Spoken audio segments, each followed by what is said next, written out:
Alright everyone, today's video is PC behavior, and this is going to be a little bit of a rant because it's just going to be a little bit of a rant. So PCs, you guys are very poorly behaved. Now a lot of you are awesome.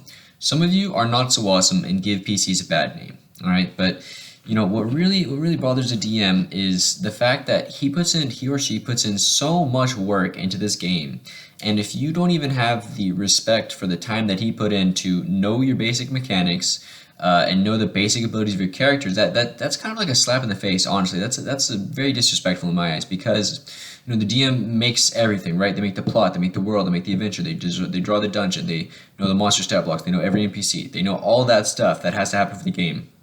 And if you can't know that as a level 1 barbarian, you have rage and unarmored defense, or if you can't know the spells that you have prepared and able to cast as a level 1 wizard, that's really, it shows a lack of initiative, shows a lack of motivation, shows that you have not researched this on your own. And DMs, if you don't tell them to research this on their own, they're not going to know that, okay? When you say to your friends, hey, let's play D&D, unless you tell them to learn their class, they're not going to know to do that. So PCs, this is a PSA from me to learn your class and from your Dungeon Master to learn your class, okay? You don't have to learn level 20 at level 1. I would learn levels 1, 2, and 3. That's all that I would learn, okay? If you know that and the basic mechanics, your game is going to be very appreciative, all right? Pay attention during the game, okay? Because the DM has a whole plot, and if you're not into the role play, join a war game, okay? But it's a role-playing game. There's going to be sessions and moments that are heavy on the role play and not so much splitting orc skulls with your axe, okay? If your character just wants to do that, go play in an OSR game, go play in a war game, all right? But if you want to have a role-playing game with combat, if you want to play Dungeons & Dragons 5th edition, you should be ready to have some role play, and you should have fun during the role play, right? If you're forcing yourself to sit there and pay attention, maybe this game isn't the fit for you. Maybe you should talk to your DM about something else, okay? But if you are interested in the role play, pay attention, all right? If you find it boring, just pay attention for a little bit and you might like it. Now DMs, if you have a super convoluted plot that is boring, you can't really fault your PCs for not paying attention. But usually the DM has a pretty concise, clear plot that isn't going to be super boring, and it'd be respectful to pay attention, right? And it's part of the game is paying attention to the plot, because when you show up at the final battle and you didn't even know who you're fighting, is that as much fun as finally facing off against your hated foe that you've been chasing for all this time, right? So it enriches the game for you and for the dungeon master, okay? Be off your phone. If you are on your phone in the middle of combat, during roleplay, during everything, while the DM is talking, if you're just on your phone, scrolling through Reddit, Instagram, Tumblr, Twitter, whatever your drug of choice is, that's pretty disrespectful, and you're not even playing the game. You're just, oh, okay, my turn? All right, how do you make an attack roll, DM?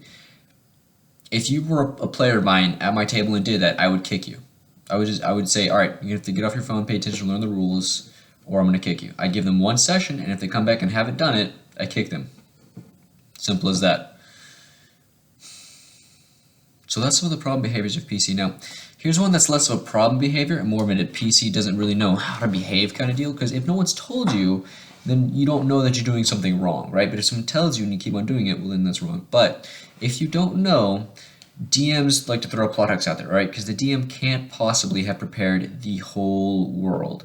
And if they have, then they've put a lot of work into it. But if you start out the campaign and there's a very obvious plot hook, like if you do goblin arrows and he mentions there might be goblins nearby and you're like, oh, I'm not really interested, I'm just going to go to town, that's kind of stepping on his game, because he obviously prepared the goblin dungeon, right? That's what he prepared. Now he has to scramble ahead and go to a town that he wasn't ready for you to go to. But if you'd gone to the cave, you would have had the fun combat in the cave, you'd have probably gotten a level up, you've gotten all this good stuff, but instead you're going to skip the cave. Work with your DM, all right? When he throws out a plot hook, follow it. Be easy to herd, all right? I've made several allusions to herding cats, and that's going to be my next video tomorrow, is on herding cats. So if you want to see that, share this and subscribe. But more importantly, work with your DM. Be easy to manage. If your character is always going off and doing their own thing, that's harder for the DM to manage. Now, I had a player at my game. His name was Blueberry.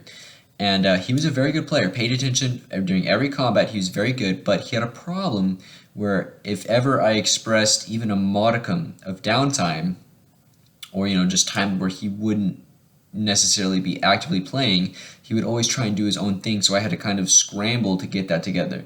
Now that's a little bit on me, because I initiated private sessions with him, but if your player is always breaking, that wasn't a bad behavior. That was just an example of players going off their own all the time, which they can be good players and still do that. But if the DM isn't ready for it, that's kind of it's hopping off the rails too hard. I know we say railroading is bad, and railroading is bad, but if you intentionally jump the rails, intentionally go somewhere that you know the DM has not prepped, then you're really just not. That's not a good behavior, right? So that's most of the PC bad behaviors that really get on a DM's nerves. Now here's a pro tip. Don't do this and you'll have more fun and the DM will have more fun. The sessions will go more smoothly, the campaign will be better. Here's another pro tip. Don't be the loner edgelord rogue who, oh, I can't trust anyone, right? If you do that, make sure you're trying to redeem your character. Don't start that and end that because that's lame. That's a Mary Sue. Good luck, goodbye, and have fun in your games.